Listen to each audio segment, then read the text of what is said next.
دي اختياري طبعا. احنا هنا هنبدا ننزل بالبصل. طبعا احنا بنعصرها، ممكن نكون محتاجينها في نفس الوقت او عينها احتياطي. لو عايزين نعمل بها اي حاجه، خضار، بيتزا، اي طواجن يا جماعه. احنا هنا هنبدا نقلب البصل الاول عشان نعصره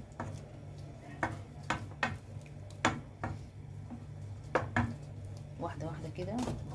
طبعا دي احنا بنستفاد بيها بان احنا ممكن نعمل بيها اي وجبات سهله وسريعه، مكرونات كده، طاجن بطاطس بلحمه مفرومه، اي حاجه بتبقى موجوده في البيت، بتبقى سهله وبسيطه في نفس الوقت. احنا معاكم البصل دبل شويه، او احنا بقى هنبدا نضيف اللحمه وحاطط عليها حبه فلفل اسود كده، واحده واحده بالراحه، ونقلبها كويس عشان تتعصر معانا.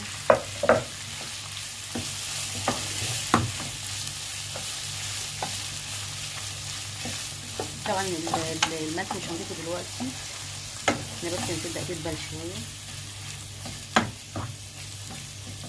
احنا هنحط لها يعني حبه ميه صغيرين كده،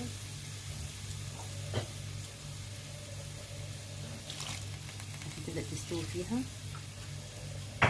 ولو في عصير طماطم يكون اكتر طبعا، الطماطم بتاعها طعم حلو. ورجعت لكم تاني، هنا حطينا مع اللحمه المفرومه مع كوبايه ميه صغيره. هنبدا نضيف هنا عصير الطماطم، طبعا مش كتير برضو. هنبدا نقلبه، هنسيبهم يتعصبوا بقى شويه وبعد كده نرجع لكم تاني. ورجعت لكم تاني، احنا هنا خلصنا تعصيب اللحمه. هنبدا نحط ايه، نعمل البشاميل. طب احنا عاملين كميه صغيره من المكرونه، هنبدا نحط معلقتين دقيق، حطينا طبعا معلقه سمنه ومعلقه زيت ذره. نبدا نقلب واحده كده.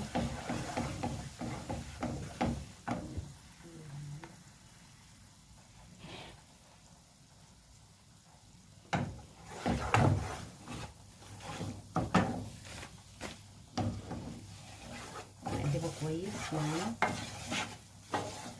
ونهدي النار شويه عشان ما يتحرقش مننا. وبعد كده هنبدا نجيب اللبن، ونبدا بالتدريج بقى طبعا واحده واحده.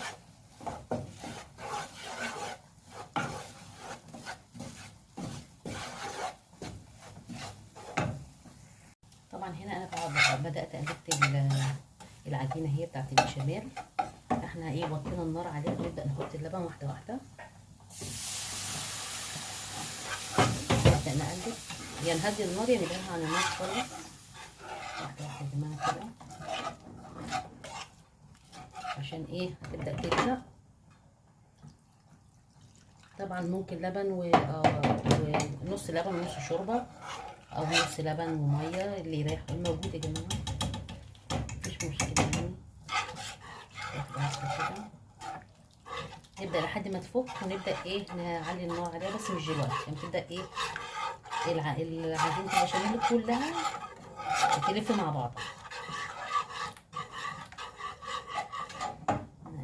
النار حاجه بسيطه.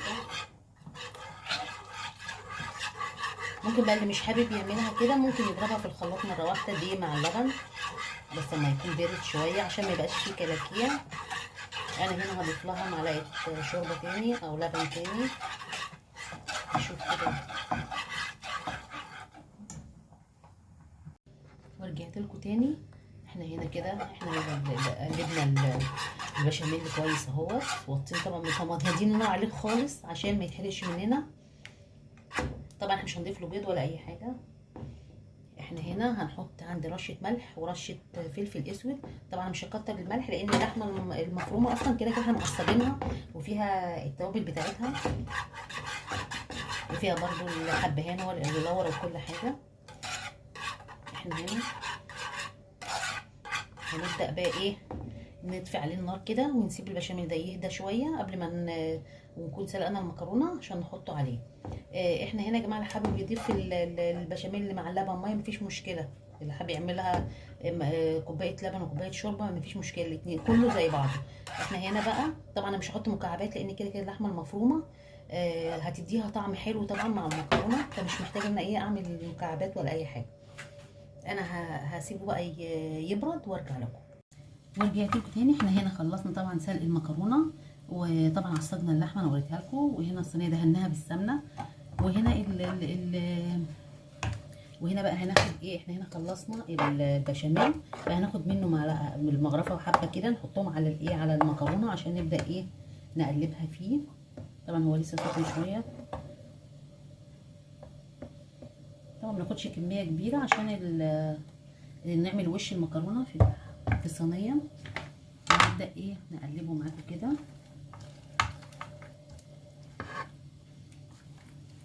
بقى نعمله بسيط يا جماعه. المكرونه طبعا بنكون مسويينها معلقه ملح في الميه، ومتتغسلش طبعا ما نشطفهاش. احنا هنا كده اهي هنبدا ايه ننزل واحده واحده في الصينيه.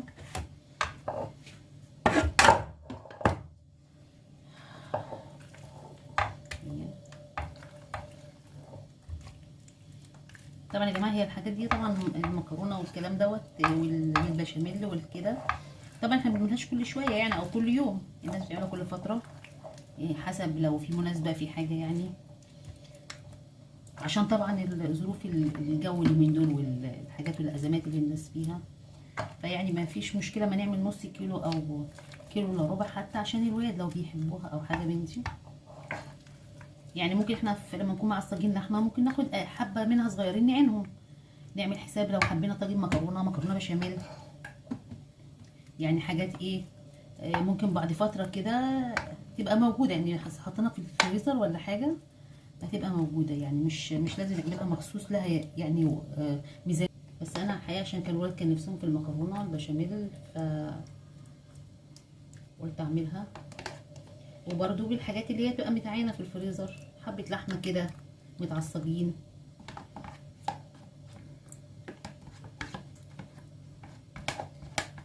ممكن سجق برضو، مش لازم يعني لحمه، ممكن سجق لو متعين، حاجات بسيطه، الحاجات بتاعت اخر الشهر دي يا جماعه. هنا كده ونبدا نكمل ننزل بقى ايه، نحط بقيه المكرونه.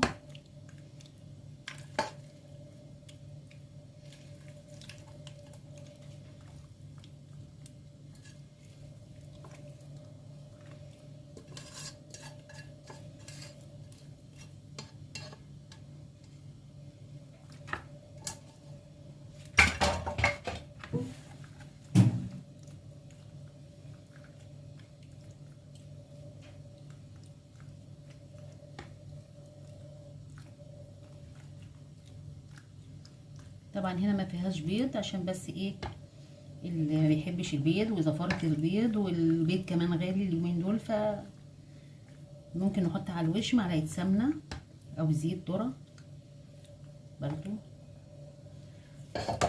هنبدا بقى نحط البشاميل بتاعها، لو حد حابب يحط جبنه موتزاريلا مفيش مشكله برضو.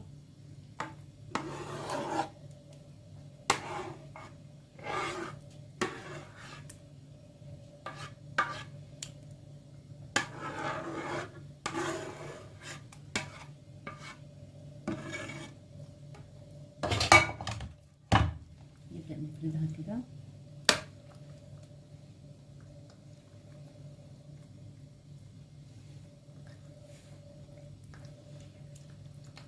اكمل انا بقى وارجع لكم.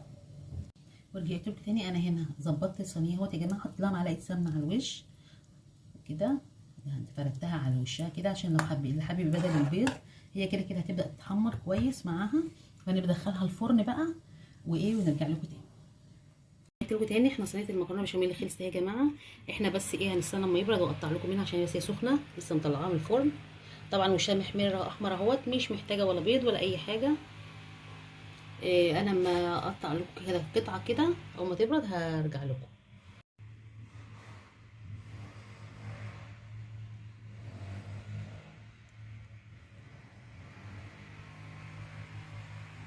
رجعت لكم تاني. انا قطعت حته من المكرونه بشاميل اللي هي طبعا شايفين دي لسه سخنه، البخار بتاعها طالع جامد قوي، ف يعني ايه هي هنا خفيفه ولذيذه وسهله ومفيهاش بيض كمان، مش تقيله، ولو حد ما بيحبش البيضه هي مفيش مشكله منه. ولو عجبكم الفيديو لايك وشير وسبسكرايب، والهنا والشفا.